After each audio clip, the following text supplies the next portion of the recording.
ஞானானந்தமயம் தெய்வம் நிர்மலஸ்படிகாகிருதிம் ஆதாரம் சர்வ வித்யானாமயக்ரீவம் பாஸ்மகே. நமஸ்காரம். நெக்ஸ்ட் ஜென் டிவி நேயர்களுக்கு அஸ்ட்ரோ கேஎஸ் ஐயங்காரின் பணிவான நமஸ்காரங்கள். வார பலன் 27/5/2024 2/6/2024 வரணும் உண்டான வாரத்திற்கு என்னென்ன பலன்னு மேஷம் முதல் மீனம் வரை உண்டான ராசிகளுக்கு என்ன பலன்னு பார்ப்போம். அதற்கு முன்னாடி இந்த வாரத்தில் இருக்கக்கூடிய கோல்சாரம் என்ன, இந்த வாரத்தில் வரக்கூடிய விசேஷ நாட்கள் என்னென்ன, இந்த வாரத்தில் எந்தெந்த ராசிக்காரர்களுக்கு சந்திராஷ்டமம், இந்த மூணையும் வருஷப்படுத்தி பார்க்கலாம். காலபுருஷ தத்துவத்தின் 2வது ராசியான ரிஷப ராசியில் பார்த்தாலேனால் குரு, சுக்கிரன், புதன், சூரியன் 4 கிரகங்கள் இருக்குது இந்த வாரம். இந்த வாரம் 27ஆம் தேதி ஆரம்பிக்கும் போது 4 கிரகங்கள் இருக்குது. கேது பகவான் ராசிக்கு 6ஆம் இடத்துல, அதாவது காலபுருஷ தத்துவத்தின் 6ஆம் இடம் அப்படின்னு சொல்லக்கூடிய கன்னி ராசியில் கேதுவும், கும்பத்தில் சனி பகவானும், மீனத்தில் ராகுவும் செவ்வாயும் இருக்கா. இந்த வாரத்தில் சந்திர பகவான் பூராட நட்சத்திரம், அதாவது தனுசு ராசி பூராட நட்சத்திரத்திலிருந்து ரேவதி நட்சத்திரம் மீன ராசி வரலும் போகிறார். இதன் மூலியமாக அதிவேகமாக செல்லக்கூடிய கிரகம் அப்படின்றவர் தனுசு, மகரம், கும்பம், மீனம் இந்த 4 ராசியிலையும் போகிறார் இந்த வாரம். இந்த வாரத்தில் செவ்வாய் பகவான், அதாவது மீன ராசியில் இருக்கக்கூடிய செவ்வாய் 31/5/2024 அன்னைக்கு மேஷ ராசிக்கு பெயர்றார். இது மாத கிரக பயிற்சி இருந்தாலும் இந்த வாரத்தில் வருது. மேஷத்தில் போய் ஆட்சி பெற்ற ஆண் செவ்வாயாக இருக்க போகிறார். பெரிய ஏற்றத்தை எல்லாம் கொடுக்க போகிறார். பெரிய மாற்றங்களை எல்லாத்தையுமே கொடுக்க போகிறார். இந்த வாரத்தில் பார்த்தாலேயானால் எந்தெந்த விசேஷ நாட்கள் வருது அப்படின்னு பார்த்தோம்னா 28ஆம் தேதி அன்னைக்கு சிரவண விரதம், அதாவது திருவோண விரதம். திரு என்ற அடைமொழி கொடுக்கப்பட்டது 2 நட்சத்திரங்களுக்கு. ஒன்று திரு ஆதிரை, இன்னொன்று திரு ஓணம். திரு ஆதிரை நடராஜருக்கு பெரிய விசேஷம். திரு ஆதிரை அப்படின்றது பெரிய விசேஷம், பெரிய, அதாவது திருவாதிரை களி அப்படின்னு சொல்லுவாள். ஆருத்ரா தர்சனம்ன்றது பெரிய விசேஷம், ஆனந்த தாண்டவம் ஆடக்கூடிய ஒரு விஷயம். ஸ்ரவணம், அதாவது திரு ஓணம் அப்படின்றது பெருமாளுக்கு உண்டான நட்சத்திரம். திரு ஓண நட்சத்திரம் அப்படின்றது இதுவும் பெரிய ஏற்றத்தில் இருக்கக்கூடியது. திருவோணத்தில் என்ன விசேஷம் அப்படின்னா, திருவோணம் சனி பகவானுடைய ராசியில் வர்றது பெரிய விசேஷம். ஏன்னா சனி பகவான் துலாத்தில் உச்சம் வர்றார். எந்த ஒரு விஷயத்திற்கும் அதாவது சாராமல் இருக்கக்கூடியவர் சனி பகவான். அதனால தான் அவர் அவருடைய மாற்றங்கள் எல்லாமே ஒரு பெரிய சேஞ்சஸை லைஃப்பில் பண்ணும். எந்த ஒரு விஷயத்திற்கும் ஒரு சரியான, அது எது சரியோ அதை மட்டும்தான் பண்ணுவார். தவறான விஷயம் செய்ததற்கு உண்டான தண்டனையும் சரியான விஷயத்திற்கு உண்டான பலன்களையும் தனித்தனியாக கொடுக்கக்கூடியவர். இதையும் கம்பைன் பண்ணி இதில் ஒரு 70 மார்க் இருக்குது, அதில் ஒரு 100 மார்க் இருக்குது, 170 மார்க் போட்டுக்கலாம், என்ன பண்ண முடியாது. போய் மிச்சம் 30 மார்க் போடலாம். 100 மார்க் நன்மை பண்ணியிருக்கார் அப்படின்றதெல்லாம் கிடையாது. 70 மார்க்கு நெகட்டிவ் பண்ணியிருந்தீங்களே ஆனால், அதாவது தவறுகள் செய்திருந்தால் அந்த 70க்கு உண்டான தண்டனையும், 100% நீங்கள் நல்லது செஞ்சுருந்தீங்கன்னா அதற்கு உண்டான புண்ணிய கர்மாவுக்கு உண்டானதையும் செய்யக்கூடிய ஒரு சனி. எந்த ஒரு விஷயத்திலும் வேறுபாடுகள் கொடுக்க மாட்டார். அந்த ராசியில் ஸ்ரவண நட்சத்திரம், திருவோண நட்சத்திரம் வர்றது பெரிய விசேஷம்.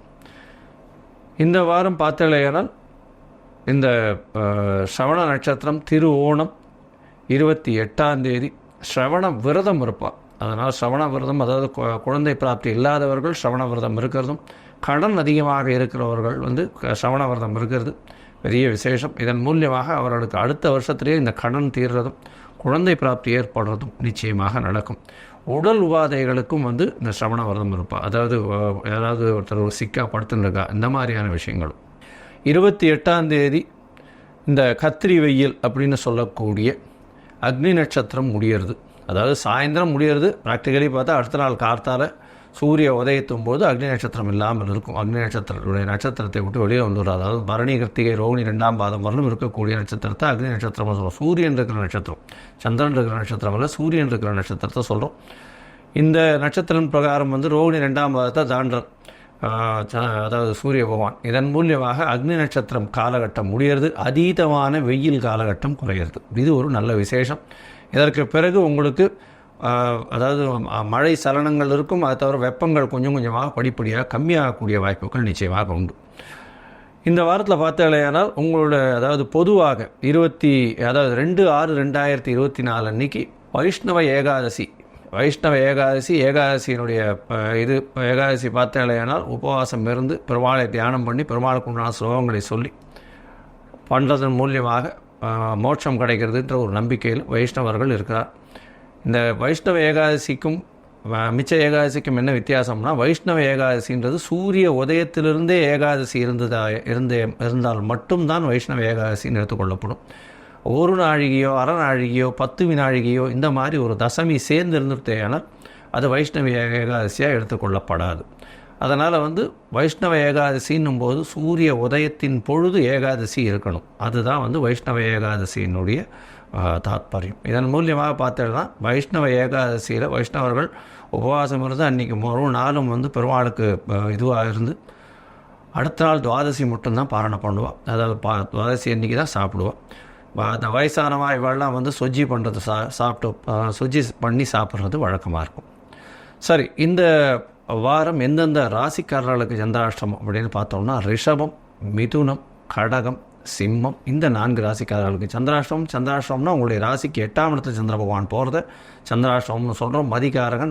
மதிகாரகன் மறைந்திருக்கக்கூடிய காலகட்டத்தில் தவறான முடிவுகள் எடுக்கக்கூடும். இதனால் சந்திராஷ்டமத்தன்னைக்கு புதிய முயற்சி வேண்டாம், வெளியூர் வெளிமாநில பிரயாணம் வேண்டாம்னு சொல்கிறோம். ஒருவேளை பண்ண வேண்டிய கட்டாயத்தில் இருந்தால் சந்திரனுக்கு உண்டான எளிய பரிகாரம் அப்படின்னு சொல்லக்கூடிய அருகில் இருக்கக்கூடிய கோவிலில் உங்களால் முடிஞ்ச அளவுக்கு பசும்பால் வாங்கி கொடுங்க. பசும்பால் வாங்கி கொடுக்கறதன் மூலியமாக சந்திராஷ்டமத்தின் தாக்கம் நிச்சயமாக குறையும். சரி, இப்போ ஒரு ராசியாக மேஷம் முதல் மீனம் வரை இந்த 27/5/2024 2/6/2024 வரை உண்டான பலன்களை பார்க்கலாம். அதுக்கு முன்னாடி என்னுடைய மொபைல் நம்பர் ஸ்காலில் வந்துட்டுருக்கோம், கீழே வந்துட்டுருக்கோம். உங்களுக்கு அஸ்ட்ராலஜிக்கல் கன்சல்ட் தேவைப்பட்டதுன்னா என்னுடைய மொபைலுக்கு ஃபோன் பண்ணுங்க.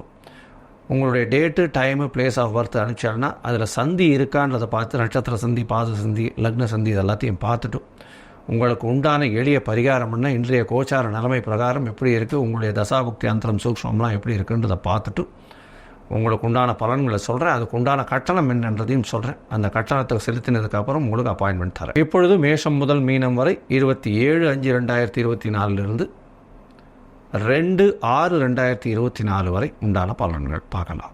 விருச்சிகம், விசாகம், அனுஷம், கேட்டை இந்த 3 நட்சத்திரம் 9 பாதங்களை கொண்ட ராசி. ராசியின் அதிபதி அப்படின்னு சொல்லக்கூடியவர் செவ்வாய் பகவான். ராசிக்கு 5ஆம் இடத்துல இருக்கார். இந்த வாரத்தில் பார்த்தாலேயானால் 31/5/2024 அன்னைக்கு உங்களுடைய ராசிக்கு 5ஆம் இடத்துலேருந்து 6ஆம் இடத்துல மறைந்த ஸ்தானத்தில் தன்னுடைய இன்னொரு வீடான மேஷத்தில் போய் ஆட்சி பெற்ற ஆண் செவ்வாயாக இருக்க போகிறார்.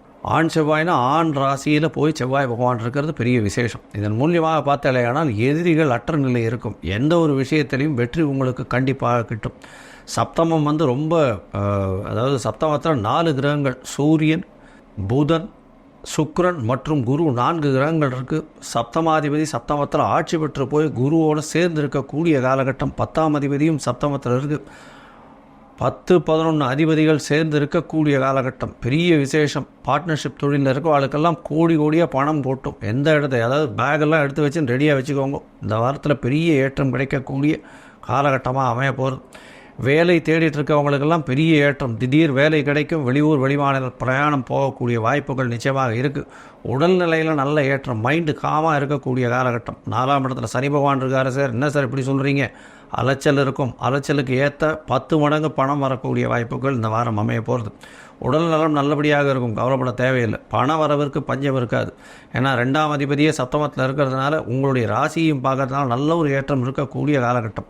திருமண யோகம் வந்தாச்சு. கல்யாணத்துக்கு பார்த்துட்டு இருக்கவாளுக்கெல்லாம் அதாவது இளைஞர்களுக்கு கல்யாணத்துக்கு பார்த்து கொண்டு இருப்பவர்களுக்கு கல்யாண யோகம் வந்தாச்சு. கல்யாணம் இந்த வாரத்தில் ஃபிக்ஸ் ஆகக்கூடிய வாய்ப்புகள் உண்டு.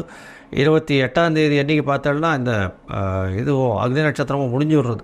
அதனால் கல்யாணத்துக்கு ஒரு நல்ல ஒரு நாள் பார்த்துட்டு வைகாசி மாதத்தில் கல்யாணத்தை முடிச்சு விடலாம். நல்ல ஒரு ஏற்றம் கிடைக்கக்கூடிய வாரமாக இந்த வாரம் அமைய போகிறது.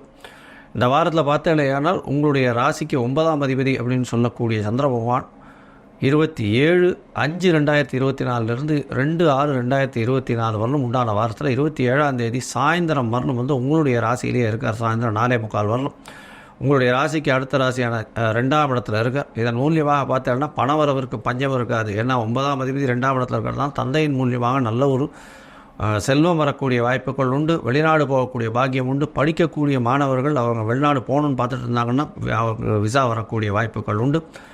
வெளிநாட்டு யூனிவர்சிட்டி நினச்ச யூனிவர்சிட்டியில் படிக்கக்கூடிய காலகட்டமாக இந்த வாரம் அமைய போகிறது. இந்த வாரத்தில் உங்களுடைய ராசிக்கு 3ஆம் இடத்துல சந்திர பகவான் போகிறார். 27ஆம் தேதி ராத்திரி ஒரு சாயந்தரம் ஒரு 4:30 மணியிலிருந்து 29ஆம் தேதி சாயந்தரம் ஒரு 8:30 மணி வரலும் இருக்கக்கூடிய காலகட்டத்தில் சந்திர பகவான் 3ஆம் இடத்துல போகிறார். குருவினுடைய பார்வையில் இருக்கிற இளைய சகோதரத்துவம் மூலியமாக நல்ல ஒரு ஏற்றம் கிடைக்கும். தொழிலில் பெரிய அபிவிருத்தி, புதுசாக ஒரு சேஞ்சஸ்லாம் தொழிலில் கொண்டு வருவீங்க. இது ஒரு பெரிய ஏற்றத்தை கொடுக்கும். கவிஞர்கள் அவளுக்கெல்லாம் நல்ல ஒரு ஏற்றம் இந்த காலகட்டத்தில். பாடலாசிரியர்களுக்கு நல்ல ஒரு ஏற்றம் கிடைக்கக்கூடிய காலகட்டமாக இருக்கும். உங்களுடைய ராசிக்கு 4ஆம் இடத்துல சந்திர பகவான் போகிறார். 29ஆம் தேதி ராத்திரி ஒரு 8:30 மணியிலிருந்து 31ஆம் தேதி ராத்திரி ஒரு 10-11 மணி வரலும் இருக்கக்கூடிய காலகட்டத்தில் சந்திர பகவான் சனியோட சேர்க்கையில் இருக்கார். புனர்ப்பு யோகம்னு சொல்கிறது. 4ஆம் இடத்துல போய் இருக்கிறது திக்பலம் பெறுறது பெரிய விசேஷம். 9ஆம் அதிபதி 4ஆம் இடத்துல இருக்கிறது பெரிய ஏற்றத்தை கொடுக்கக்கூடிய காலகட்டம். தாயின் உடல்களில் நல்ல ஒரு ஏற்றம் இருக்கும். புதிய வீடு மனை வாங்கக்கூடிய பாக்கியம் உண்டு. 2 வீலர் அதாவது வண்டி வாகனங்கள் மாற்றக்கூடிய வாய்ப்புகள் நிச்சயமாக உண்டு. அதாவது 2 வீலரில் போயிட்டு இருக்கவங்க 4 வீலர் வாங்குறதுக்கும், 4 வீலரில் இருக்கிறவங்க செடன் கார் வாங்குறதுக்கும், செடன் கார் வாங்குறதா ஹை எண்டு கார் வாங்குறதுக்கும் பெரிய ஏற்றம் கிடைக்கக்கூடிய வாய்ப்புகள் இந்த வாரம் கிடைக்க போகிறது. உங்களுடைய ராசிக்கு 5ஆம் இடத்துல சந்திர பகவான் போகிறார். ராகுவோட சம்பந்தத்தில் இருக்கார். 31ஆம் தேதியிலிருந்து 3ஆம் தேதி அதிகாலை 1 மணி வரலும் இருக்கக்கூடிய காலகட்டத்தில் 5ஆம் இடத்துல இருக்கக்கூடிய காலகட்டத்தில் இருக்கார். 9ஆம் அதிபதி 5ஆம் இடத்துல இருக்கிறது பெரிய விசேஷம். ஏன்னா ஒரு திரிகோணாதிபதி இன்னொரு திரிகோணத்தில் போய் இருக்கிறது மூலியமாக குழந்தை பிராப்தி ஏற்படக்கூடிய வாய்ப்புகள் உண்டு. குழந்தைக்கு நல்ல ஒரு ஏற்றம் கிடைக்கக்கூடிய வாய்ப்புகள் உண்டு. மூதாதையர்களின் ஆசீர்வாதங்கள் இருக்கக்கூடிய வாய்ப்புகள் நிச்சயமாக இருக்கும். இந்த வாரத்தில் பார்த்தாலேயானால் உங்களுடைய ராசிக்கு நல்ல ஒரு ஏற்றம் கிடைக்கக்கூடிய காலகட்டம். ஏன்னா சப்தமம் நல்ல ஒரு ஏற்றத்தில் இருக்குது. எதிர்பாலினத்தவர் மூலியமாக நல்ல ஒரு ஏற்றம், நண்பர்கள் மூலியமாக நல்ல ஒரு ஏற்றம் கிடைக்கும். அதை தவிர பார்ட்னர்ஷிப் பிஸ்னஸில் பெரிய ஏற்றம் கிடைக்கக்கூடிய வாரமாக இந்த வாரம் அமைய போகிறது. மொத்தத்தில் இந்த விருச்சிக ராசிக்காரர்கள், அதுவும் சமையல் கலை வல்லுநர்கள், அரசாங்க பணியில் இருக்கிறவங்க, டாக்டர்ஸு, அரசு ஊழியர்கள், அதை தவிர ரத்த சம்பந்தப்பட்ட ரத்த வங்கி வச்சுருக்கவங்க, அதை தவிர பிளட் டொனேஷன் கேம்ப்ஸ் எல்லாம் நடத்திட்டு இருக்கவங்க, இவங்களுக்கெல்லாம் ஒரு பெரிய ஏற்றம் கிடைக்கக்கூடிய காலகட்டமாக அமைய போகிறது. இந்த வாரத்தில் நீங்கள் அருகில் இருக்கக்கூடிய அம்மன் கோவிலுக்கு போயிட்டு வாங்க. அதாவது இந்த திருவேற்காடு அம்மன் அந்த மாதிரி இல்லை மாங்காடு அம்மன் கோவிலுக்கு போயிட்டு எலுமிச்சம்பழம் மாலை ஒன்று போட்டு வாங்க. உங்களுக்கு ஒரு பெரிய ஏற்றம் மாற்றம் நிச்சயமாக வரும். அருகில் இருக்கக்கூடிய அந்த கோவிலில் போயிட்டு செம்பருத்தி பூ போட்டு வாங்கும். அது ஒரு பெரிய ஏற்றத்தையும் மாற்றத்தையும் உங்களுக்கு நிச்சயமாக கொடுக்கும். லோகா சமஸ்தா சுகினோ பவந்து. நன்றி, நமஸ்காரம்.